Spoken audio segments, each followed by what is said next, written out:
할렐루야. 그리스도의 예배 오신 우리 모든 성도님들 환영하고 축복합니다. 이곳 가운데 계신 우리 모든 성도님들 가운데 하나님의 평안과 은혜가 가득하시기를 주님의 이름으로 축복합니다. 오늘 하나님이 사용하시는 사람이라는 제목으로 말씀을 전하겠습니다. 성경을 보면 하나님은 하나님의 뜻을 이루실 때에 사람들을 사용하십니다.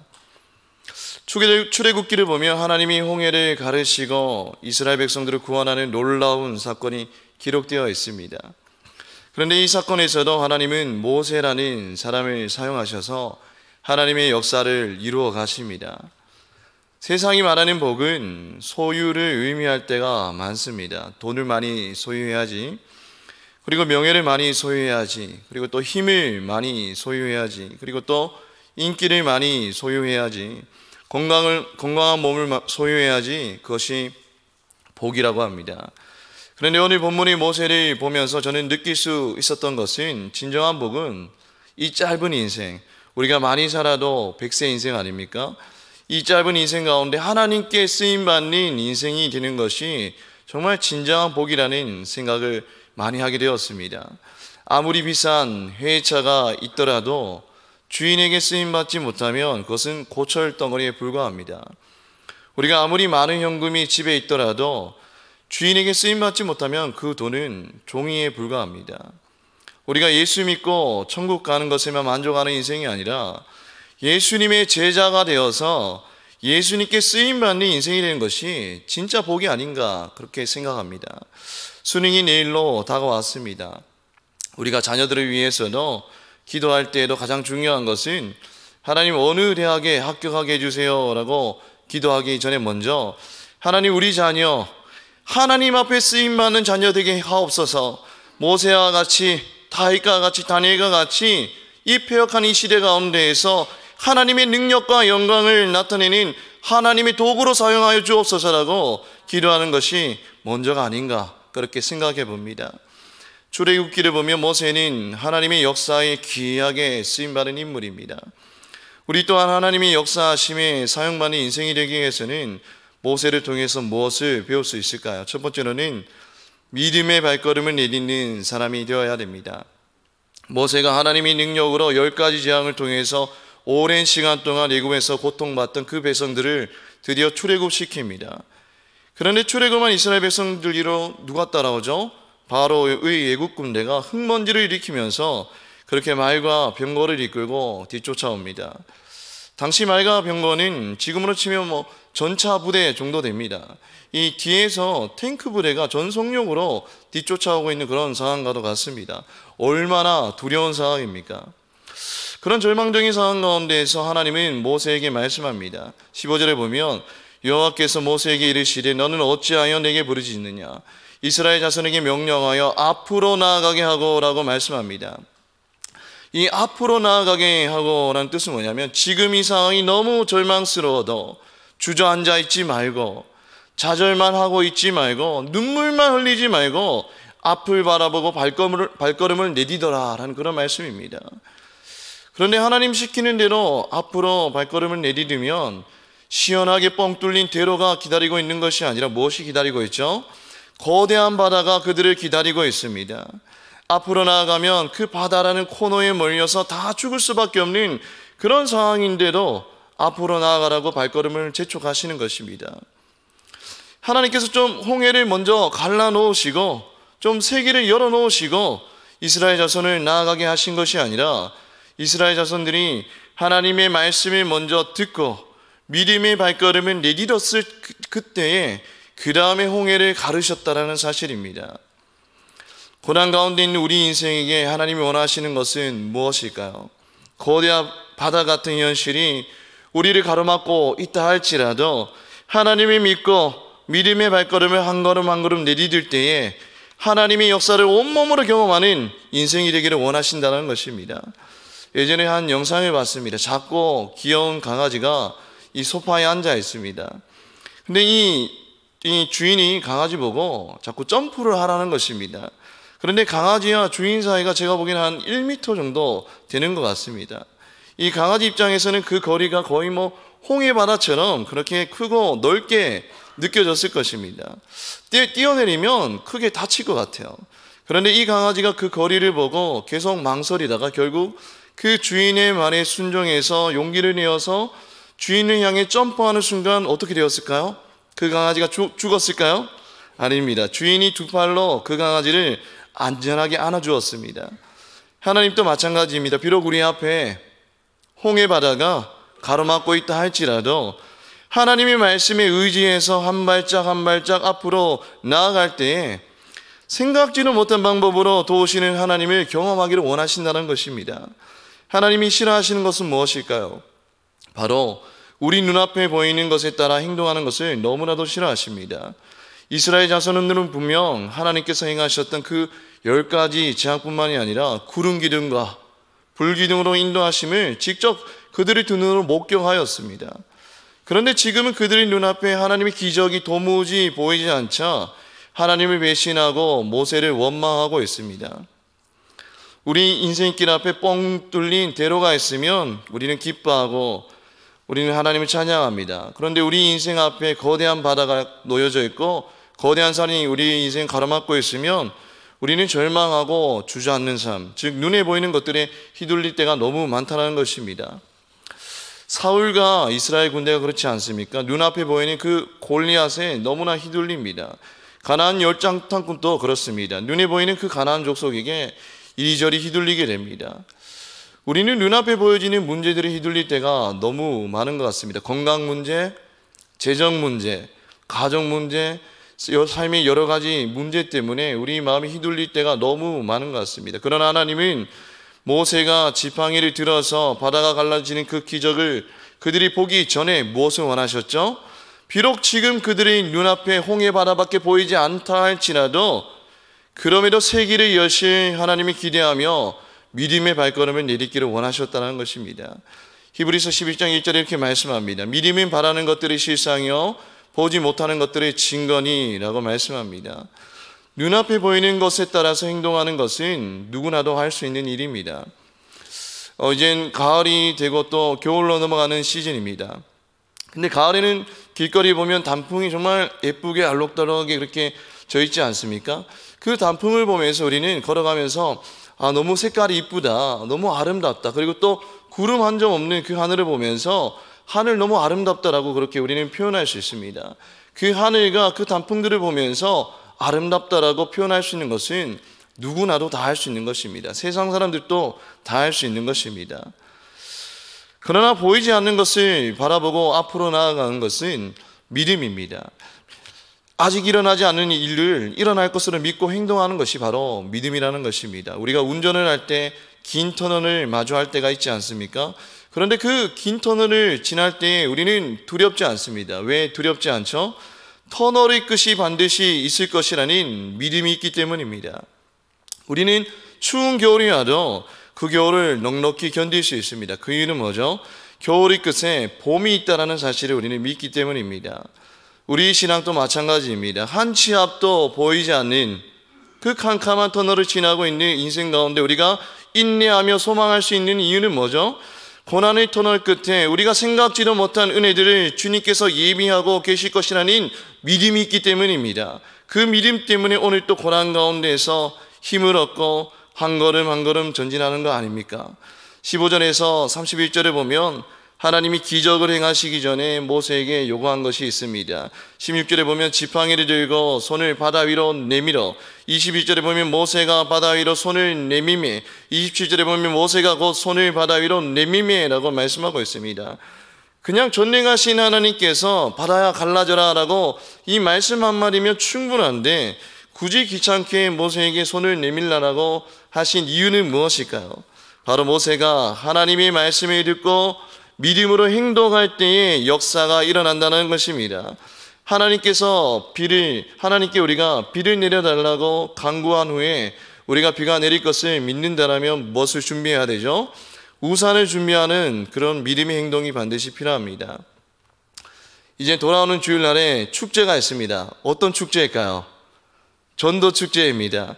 각자 품고 있는 전도 대상이 다 있을 것입니다. 우리가 그 영혼들을 위해서 간절히 기도했다면 그 뒤에 우리는 무엇을 해야 될까요? 전도하러 밖으로 나가야 된다는 것입니다. 하나님이 때에 그 영혼들을 보내주실 것들을 믿고 믿음의 발걸음을 세상 가운데 옮겨야 한다는 것입니다. 그럴 때에 한 영혼이 구원되고 믿지 않는 자들이 주가머리 되신 이 교회로 몰려드는 부흥을 경험할 수 있다는 것입니다.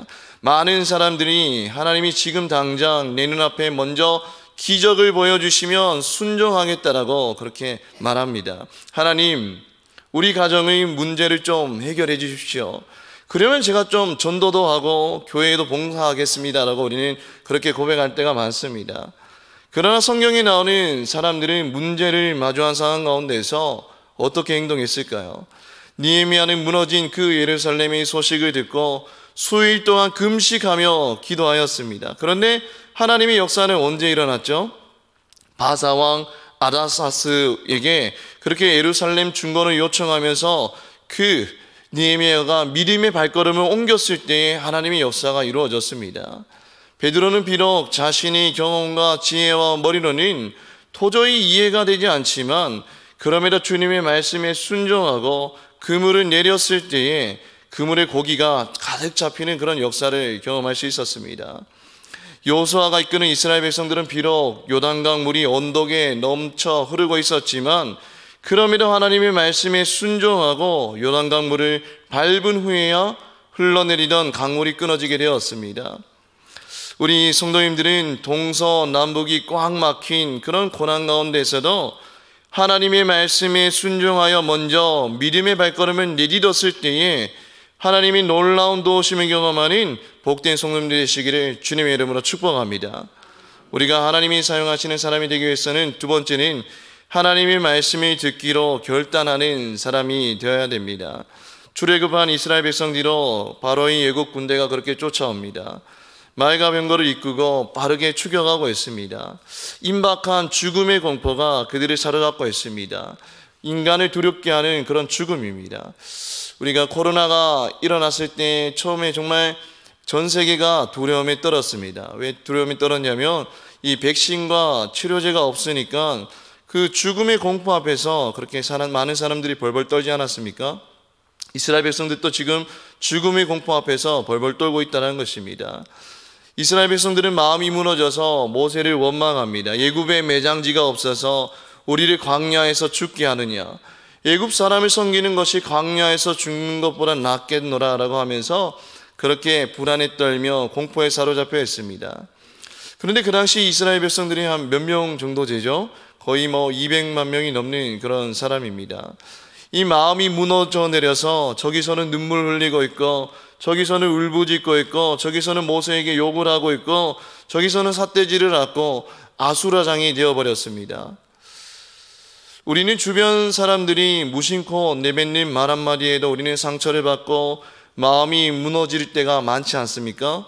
사람들의 말 한마디에 그 하루가 정말 기쁜 하루가 되기도 하고 사람들의 말 한마디에 우리 마음이 무너져 내리는 그런 하루가 되기도 합니다. 그런데 오늘 본문에는 200만 명이 그렇게 공포에 질려서 모세에게 원망하고 저주하고 울부짖는 그런 상황입니다. 그런 수많은 부정적인 소리를 들으며 모세의 마음은 정말 어떨까요? 충분히 공황장애가 올 수도 있는 그런 상황입니다. 마음이 무너져 내리고 이 모세도 공포에 벌벌 떨 수밖에 없는 그런 상황입니다. 그런데 모세는 이 위기를 어떻게 헤쳐나갔을까요? 바로 하나님이 들려주시는 말씀을 듣는 것에 집중하였습니다. 그는 눈앞에 펼쳐진 그 아비규환의 상황에서도 눈을 들어 하나님을 바라보았고 하나님의 음성에 귀를 기울이기 시작했습니다. 15절에 보면 여호와께서 모세에게 이르시되, 26절에 보면 여호와께서 모세에게 이르시되 라고 말씀합니다. 모세는 위기 상황 가운데에서 수많은 사람들의 말을 듣는데 집중한 것이 아니었습니다. 사람들의 말에 집중하였더라면 그는 그 자리에서 주저앉아서 좌절하고 모든 것을 포기하였을 것입니다. 그러나 그는 위기 순간에 결정적으로 하나님의 말씀을 듣겠다라고 그렇게 믿음의 결단을 합니다. 하나님이 사용하시는 사람은 고난 가운데에서 세상의 소리가 아니라 하나님의 말씀을 듣기로 결단하는 사람입니다. 사단은 우리가 고난 가운데 처해 있을 때 끊임없이 절망의 말로 우리를 공격합니다. 너는 안 돼. 너희 인생은 이제 끝장이야. 해봤자 안 돼. 너희 미래는 보이지 않아. 네 가정은 구원받지 못할 거야 라고 사단은 끊임없이 우리에게 그렇게 공경하며 우리 마음을 무너뜨리려고 합니다. 부정적인 말들로 우리 마음을 흔들어 놓고 하나님을 떠나 인생을 포기하게 만드는 게 그게 사단의 바로 전략입니다. 마귀는 지금 또 운인 사자와 같이 절망적인 말로 우리를 삼키려고 그렇게 준비하고 있습니다. 이처럼 이 치열한 매일이 영적 전쟁에서 우리는 승리하려면 어떻게 해야 될까요? 바로 하나님의 말씀을 듣기로 결단해야 된다는 것입니다. 양은 겁이 많습니다. 그래서 이 포식자의 소리를 들으면 무서워서 주저앉아서 꼼짝도 못한다고 합니다. 그런데 이 양이 살려면 포식자의 소리가 아니라 누구의 음성을 들어야 되죠? 목자의 음성을 들어야 됩니다. 우리도 마찬가지입니다. 우는 사자와 같이 우리를 삼키려는 그 사단의 목소리가 아니라 목자 대신 주님의 음성을 매일매일 들어야 된다는 것입니다. 그래서 우리 교회에서는 날마다 매일 성경을 가지고 큐티책으로 그렇게 묵상을 하고 있지 않습니까? 요한복음 10장에는 이렇게 말씀합니다. 내 양은 내 음성을 들으며 라고 말씀합니다. 바꿔 말하면 목자 대신 주님은 우리에게 날마다 말씀하시는 분이십니다. 그럼 주님의 양된 우리는 그 들려주시는 말씀을 반드시 들어야지만 살 수 있는 존재라는 것입니다. 우리는 주님의 말씀을 듣지 않을 순간 몸은 살아있으나 영은 죽어버린 그런 존재가 되어버린다는 것입니다. 신명기에 보면 쉐마 이스라엘이라고 그렇게 말씀합니다. 이스라엘아 들으라 라는 뜻입니다. 하나님의 말씀에 집중하라는 그런 명령입니다. 우리는 날마다 하나님의 말씀을 듣기로 결단해야 된다는 것입니다. 그래서는 항상 청년부 예배 때 구호를 외치고 말씀을 선포합니다. 하루 10분 말씀 보고 하루 10분 기도할 때에 인생이 변화됩니다 라고 그렇게 구호를 외치고 이 말씀을 선포합니다. 하루 10분 말씀 듣고 하루 10분 기도할 때에 하나님의 음성을 듣는 훈련을 매일매일 그렇게 할 때에 사단이 주는 그 절망감에 휘둘리는 인생이 아니라 하나님의 말씀에 소망을 얻고 하나님이 주시는 꿈을 꾸며 가는 곳곳마다 하나님 나라를 세워나가는 능력 있는 인생이 된다는 것입니다. 로마서 10장에 보면 믿음은 들음에서 난다라고 그렇게 말씀합니다. 우리가 무엇을 듣고 사느냐에 따라서 영원히 죽고 사는 문제가 달려있다는 것입니다. 제가 예전에 팩트 플리스라는 그런 책을 본 적이 있습니다. 그런데 그 책에서 이렇게 말합니다. 이 세상에는 좋은 일이 훨씬 많이 일어나고 있지만 그에 비해서 적게 일어나는 부정적인 이야기들이 훨씬 더 많이 매스컴에 보도되고 있다고 합니다. 왜일까요? 바로 부정적인 이야기를 내보내야지만 이슈가 되고 사람들의 주목과 관심을 끌기 때문입니다. 그래서 뉴스를 보면 이 취업률 하락, 그리고 실직자가 증가했다라고, 그리고 부동산 위기가 있다라고, 경기가 장기 침체되었다라고, 그리고 OECD 국가 중에 자살률 1위라고 이런 이야기가 자꾸 보도되지 않습니까? 이런 이야기를 들으면 우리는 자꾸 절망되고 그렇게 좌절감만 생깁니다. 우리는 그럴 때일수록 세상의 소리는 잠시 끄고 하나님의 말씀을 듣기로 결단해야 된다는 것입니다. 왜냐하면 하나님은 우리에게 도전의 말씀, 위로의 말씀, 생명의 말씀, 희망의 말씀, 비전의 말씀으로 우리를 살리시는 하나님이시기 때문입니다. 예레미야 29장 11절에 보면 이렇게 말씀합니다. 여호와의 말씀이니라. 너희를 향한 나의 생각은 내가 하나니 평안이요 재앙이 아니니라. 너희에게 미래와 희망을 주는 것이라 라고 그렇게 말씀합니다. 세상은 오늘도 절망적인 현실을 우리에게 전달합니다. 그러나 하나님은 우리에게 말씀하십니다. 너희를 향한 나의 생각은 내가 하나니 평안이요 재앙이 아니니라. 너희에게 미래와 희망을 주는 것이니라 라고 우리에게 말씀합니다. 그래서 찬송가 540장에 이렇게 고백합니다. 주의 음성을 내가 들으니 사랑하는 말이세. 우리가 말씀과 기도로 주님의 음성에 귀를 기울이면 주님이 우리에게 날마다 말씀하시는 것입니다. 내가 너를 사랑한다. 내가 너를 포기하지 않는다라고 말씀합니다. 믿는 마음으로 주께 가오니 나를 영접하소서. 나를 사랑한다는 그 음성을 들으니 우리 안에 날마다 주님을 향한 믿음이 자라면서 한 걸음 한 걸음 주께로 나아가는 은혜가 있다는 것입니다. 우리 다 같이 부르겠습니다. 내가 매일 십자가 앞에 가까이 가오니 그새 주의 보배 피로써 나를 정케 하소서. 아멘. 이 살기 힘든 팍팍한 세상 가운데서도 오늘 또 우리를 사랑하신다라고 말씀하시는 그 음성을 내가 들을 때에 새 힘을 얻고 매일매일 십자가의 능력을 경험하는 인생이 된다는 것입니다. 하나님의 홍해가 앞을 가로막고 있고 뒤에는 애굽의 말과 병거가 있는 그런 아비 규환의 상황 가운데서도 하나님의 말씀만을 듣기로 결단한 그 모세를 들어 사용하시고 새로운 역사를 이루어 가셨습니다. 오늘 또 말 못할 고민으로 힘들어하고 있는 우리 성도님들 계십니까? 잠시 다른 소리들은 다 끄시고 말씀과 기도로 하나님의 말씀을 듣기로 결단할 때에 고난 가운데서 새 힘 주시고 새 길을 열어주시는 살아계신 하나님의 경험하는 우리 모든 복된 성도님들 되시기를 주님의 이름으로 축복합니다. 아멘.